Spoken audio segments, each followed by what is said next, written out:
Hello అండి, అందరికీ రథసప్తమి శుభాకాంక్షలు అండి.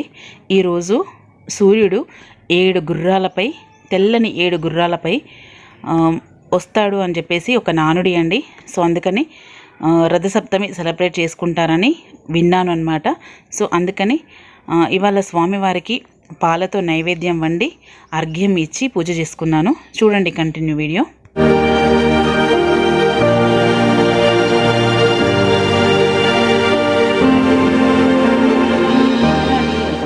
అందరూ ఎలా ఉన్నారండి? నేను చాలా బాగున్నాను, మీరు కూడా బాగుండాలని కోరుకుంటున్నాను. వాళ్ళ వీడియో వచ్చేసి ముందుగా అందరికీ రథసప్తమి శుభాకాంక్షలు అండి.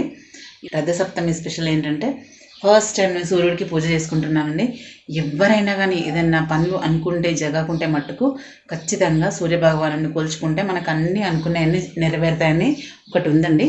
సో అందుకని చెప్పేసి ఇవాళ సూర్య దేవునికి ఫాస్టింగ్, యాక్చువల్ వల్ల మంగళవారం కాబట్టి నాకు ఫాస్టింగ్ ఉంది. సో అదేవిధంగా స్వామికి కూడా పూజ చేసుకున్నట్టు ఉంటుందని చెప్పేసి వాళ్ళ పూజ చేసుకుంటున్నాను. వాళ్ళ ఏంటంటే స్వామివారికి ఇదిగోండి నిత్య దీపం ఆల్రెడీ ఉందన్నమాట. సో నాది వెలుగుతూ ఉంటుంది కదా. మార్నింగ్ 5:30 అవుతుంది, 3 o'clock లేస్తే పని అయిందండి. సో ఇప్పుడు ఏంటంటే స్వామివారికి ఇవాళ ఏం చేస్తున్నాను, ఎలా దీపం పెడుతున్నాను అనేది మీతో షేర్ చేసుకుంటాను. యాక్చువల్లీ నాకు తెలిసింది తోచిందే చేసుకుంటున్నాను అండి. 10 మంది చెప్పింది మళ్ళీ మిస్టేక్ అయితే మనకు మనసు బాధ అవుతుంది. సో మనకు ఏ విధంగా అయితే సంతృప్తి ఉంటుందో పూజ అదే విధంగా చేసుకుంటున్నాను అండి. కొంచెం ఐడియా ఉంటుంది కదా మనకి ఏ పూజ ఎలా చేసుకోవాలి అని చెప్పేసి. సో దాని విధంగానే ఫాలో అవుతున్నాను, ఎక్కడేం సర్చ్ చేయలేదన్నమాట. సో మెయిన్ ఇందులో నేను తీసుకొచ్చిన వల్ల జిల్లేడు ఆకులండి. జిల్లేడాకుల్లో దీపం పెట్టుకుంటే చాలా మంచిది అంటారు. సో సూర్యునికి సంబంధించింది గోధుమలు కాబట్టి గోధుమలతోనే అనుకుంటున్నాను. ఇప్పుడు 5:30 అవుతుంది, నాకు గోధుమలు గుర్తుకు లేదు, ఇప్పుడు సడన్గా గుర్తుకు వచ్చిందనమాట. సో మా బాబుని అయితే పంపించాను చిన్నోడిని. సో దొరికితే ఓకే, దొరకకుంటే మట్టుకు ఇలా దీపం పెట్టేసుకుంటాను. సో మెయిన్ స్వామివారికి ఎర్రవత్తులు అంటాం కదా. సో దూదితో చేసిన ఎర్రవత్తులు నేనేంటంటే కొంచెం కుంకుమ రాసాను. బయట మార్కెట్లో కూడా ఎర్రవత్తులు దొరుకుతున్నాయి, బట్ నేనేంటంటే కుంకుమ కొంచెం ఆయిల్ రాసాను అనమాట. సో స్వామివారికి ఎర్రవత్తులతో అంటే స్వామివారి వల్ల 7 గుర్రాలు వేసుకొని వస్తాడనమాట. అంటే మనకి ఆల్మోస్ట్ ఆల్ సమ్మర్ స్టార్ట్ అయినట్టే అండి. అంటే సూర్య భగవానుడు వచ్చేసిండు రథసప్తమికి బయటకు అంటే మనకు విపరీతంగా ఎండలు వస్తాయి. అదే శివరాత్రికి శివ అనుకుంటూ చలి వెళ్ళిపోతుంది. సో 10 days గ్యాప్ ఉంది శివరాత్రికి దీనికి అనమాట. సో ఇవల్ల స్వామివారు వస్తుండ్రు కాబట్టి మన దగ్గరికి, మన ప్రాణకోటికి అందరికీ నిజరూప దర్శనం ఇచ్చేది ఒక సూర్య భగవానుడే అండి. అంటే మామూలుగా దేవుళ్ళన్నీ ఉన్నారు అని నమ్ముతాము, బట్ సూర్యుడు మట్టుకు ఖచ్చితంగా ఒక సూర్య భగవానుడు నేను ఉన్నాను అని మట్టుకు తను మనకు ఏమంటారు నమ్మకం అనమాట. సూర్యుడిని నమ్ముకుంటే అన్ని పనులు జరిగిపోతాయి అంటారు. అందుకే సండే రోజు నాన్ వెజ్ తినొద్దు అంటారు. బట్ ఏంటంటే ఇప్పుడు మనకు పిల్లలకి అలవాటు అయిపోయింది కదండి సండే అంటే సంథింగ్ స్పెషల్ అని చెప్పేసి. కాకపోతే సండే రోజు ఎవరైతే ఫాస్టింగ్ ఉంటారో వాళ్ళకి నిజంగా అన్నీ అనుకున్న కోరికలు నెరవేరుతాయండి. సో అది చాలా వరకు నిజమే. బట్ కొంతమందికి ఏంటంటే మనకు మామూలు డేస్ అన్ని ఫాస్టింగ్స్ ఉంటాయి కదా. సో సండే ఒక్కటే రోజు మనకు దొరికేది అన్నట్టు ఉంటుంది. సో సూర్య భగవానునికి మనకి ఏదైనా అనుకున్న కోరికలు నెరవేరకుంటే మట్టుకు, పిల్లలకు కానీ ఎడ్యుకేషన్ పర్పస్ కానీ, సో మ్యారేజ్ లైఫ్లో కానీ ఏదైనా ప్రాబ్లమ్స్ ఉంటే మట్టుకు సూర్యుడిని కొలుచుకుంటే అన్ని ప్రాబ్లమ్స్ సాల్వ్ అవుతాయండి. ఇది మాత్రం నిజంగా వల్ల గుద్ది చెప్పవచ్చు అనమాట. అంటే సూర్యుడికి అంత పవర్ ఉంటుంది.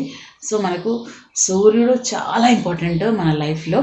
సో నిజంగా నేనున్నాను అని చెప్పేది ఒక సూర్యుడు ఒక్కడే అండి.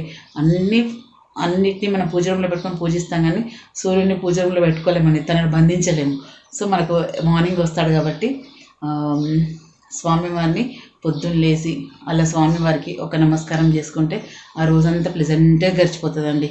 సో ఇదండి ఇవాళ రథసప్తమి స్పెషల్ స్వామివారికి పూజ. ఫస్ట్ టైం చేస్తున్నాను, ఇంతవరకు చేయలేదు ఎప్పుడు. సో చాలాసార్లు చెప్పారు ఒక అయ్యగారు మా పెద్ద బాబుకి, ఒక 21 days సూర్యుడి పూజ చేయమ్మా అంటే ఏదైనా శివుడు ఆజ్ఞ ఉంటేనే జరుగుతుందండి, శివుడు ఆజ్ఞ లేకుంటే చీమైనా పుట్టదు అంటారు. సో వాడు వినట్లేదు, నాతోని అవ్వట్లేదు, 2 అనమాట. సో ఇవాళ మట్టుకు ఇక రథసప్తమి అని చెప్పేసి వాకిట్లో రథం ముగ్గేసేసుకొని స్వామివారికి నైవేద్యం అండి. ప్యూర్ ఆవు పాలతో అన్నము పాలల్లోనే ఉడికించాలండి, నీళ్ళల్లో ఉడికించద్దంట అని మాత్రం తెలుసు నాకు. సో ఇవాళ ఆదిత్య హృదయం చదవాలి అంటారు. సో సండే రోజు సూర్యభగవాన్కి 21 వారాలు చేసుకుంటాం మటుకు. సో స్వామివారికి నైవేద్యం వండుతున్నాను. మీకు చెప్పాను కదండి, మీకు పాలల్లోనే వండాలి నైవేద్యం, నీళ్ళల్లో మాత్రం వండద్దు అంటారు సూర్య భగవానుడికి. సో పాలు పోసి, యాక్చువల్లీ ఆవు పాలు దొరకడం కష్టంగా ఉందండి. మామూలు మన పాలు దొరుకుతాయి కదా, మాది కరీంనగర్ డైరీ, ఆ పాలల్లోనే స్వామివారికి నైవేద్యం పెట్టేశాను. చూపిస్తాను చూడండి. స్వామివారికి నైవేద్యము ఓన్లీ పాలల్లోనే ఉడుకుతుందండి. అన్నము వాటర్లో ఉడికించద్దు అంటారు, ఎందుకంటే సూర్యుడి కోసం చేసిన వాళ్ళు ఉంటారు కదా, వాళ్ళు చెప్పారనమాట. సో అన్నంని మట్టుకు నీళ్ళల్లో వండద్దు, పాలల్లో వండాలి అని. స్వామివారికి శ్రేష్టమైన పాలతోని శ్రేష్టమైన నైవేద్యం అన్నమాట. ఇలా పాలల్లో అన్నం ఉడికిన తర్వాత దీంట్లో మన చక్కెర వేసుకోవచ్చు, బెల్లం వేసుకోవచ్చు, బట్ నేను మటుకు షుగర్ వేస్తున్నాను. షుగరు, కొంచెం ఇలాచీ పౌడరు. సో చెప్పాను కదా ఇందాక, జిల్లేడాకులు అండి, 7 జిల్లేడాకులు కింద ఇత్తడి ప్లేటు. అలాగే సూర్యుడికి 7 ఎర్రవత్తులు అంటాం కదా, ఇదిగోండి ఎర్రవత్తులు. మన ఇష్టం అండి, ఆయిల్ వాడితే ఆయిల్ వాడచ్చు, నెయ్యి వాడితే నెయ్యి వాడచ్చు. యాజ్ యూజువల్ నేనైతే నువ్వుల నూనె వాడుతున్నాను అనమాట. సో చూసారా, చిమ్మ చీకటి మెల్లిమెల్లి సూర్యుని బయటకు వస్తుండు. నైవేద్యం అయిపోయింది, చూసారా ఎంత మంచిగా ఉడికింది. షుగర్ వేసా, కొంచెం నెయ్యి, ఇలాచీ, ఇంతే అండి. ఇదిగోండి గోధుమలు అతి కష్టం మీద దొరికినాయి అన్నమాట. స్వామివారికి దీపం, 7 వత్తులు, ఎర్ర పువ్వులు దొరికాయండి. అది సత్యనారాయణ స్వామి పువ్వులు అంటాం కదా, అంటే ఈ పువ్వులు దొరికినాయి స్వామివారికి. ఏదైనా మనం ఏదే అనుకుంటే అది జరగదండి, ఏది జరగాలో అదే జరుగుతుంది అన్నట్టు అనుకోకుండా బయటకు వెళ్తే ఇట్లా పువ్వులు దొరికాయి అన్నమాట. చాలా హ్యాపీగా అనిపించింది. స్వామివారికి అన్నీ రెడీ చేసుకున్నాను, నైవేద్యం కూడా అయిపోయింది. ఇంత తెల్లవారింది కానీ ఇంకా స్వామివారు కానరావట్లేదన్నమాట, కనిపించట్లేదు. స్వామివారు కనిపించిన తర్వాత అర్ఘ్యం ఇచ్చి నైవేద్యం, దీపం.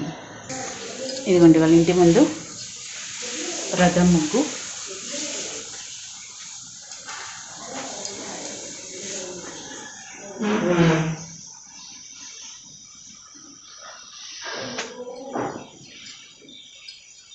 మెల్లిమెల్లిగా వస్తున్నాడు స్వామి.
సో ఇదండి రథసప్తమి పూజ. ఈ సంవత్సరం ఫస్ట్ టైం నేను చేసుకున్నాను. సూర్యుడికి ఆహ్వానం పలికినట్టు అనిపించింది నాకైతే. ఆ డే అంతా సూర్యుడు నా పైన ఉన్నట్టే అనిపించిందండి. అంటే ఒకరిని మనము ఒక డే స్పెషల్ ఉంటుంది చూసారా, మదర్స్ డే అంటే మదర్ని గుర్తు చేసుకోవడం, ఫాదర్స్ డే అంటే ఫాదర్ని, ఇట్లా సూర్యుడిని గుర్తు చేసుకున్నందుకో ఏమో నాకు ఆ సూర్యుడు రశ్మి పడితే కూడా సంథింగ్ ఏదో ప్లెజెంట్గా అనిపించింది. సో ఇలా అయితే సెలబ్రేట్ చేసుకున్నాను నేను. మీరందరూ ఎలా సెలబ్రేట్ చేసుకున్నారండి? నాకు ఈ ఫోటోనైతే చాలా మంచి కామెంట్స్ వచ్చినాయండి, ఫోటో బాగుంది ఇలా అని చెప్పేసి. మీకు ఎలా అనిపించిందండి ఈ ఫోటో? మా చిన్నబాబు తీశాడు. సో నిజం చెప్తున్నా అండి, సూర్యుడికి ఎవరైతే 21 days ఇలా పాలతో నైవేద్యం వండి చూపిస్తారో అనుకున్న కోరికలు నెరవేరుతాయటండి. మీలో ఎవరికైనా ఆ నమ్మకం అనేది ఉంటే మట్టుకు ఖచ్చితంగా ట్రై చేయండి, కష్టాల్లో ఉన్న వాళ్ళు. సో ఇదండి వాళ్ళ వీడియో. ఎలా అనిపించిందండి? చూసి like, share, comment and subscribe my channel. Bell icon press చేయండి ఫర్దర్ నోటిఫికేషన్స్ కోసం. థ్యాంక్స్ అండి. Thanks for watching.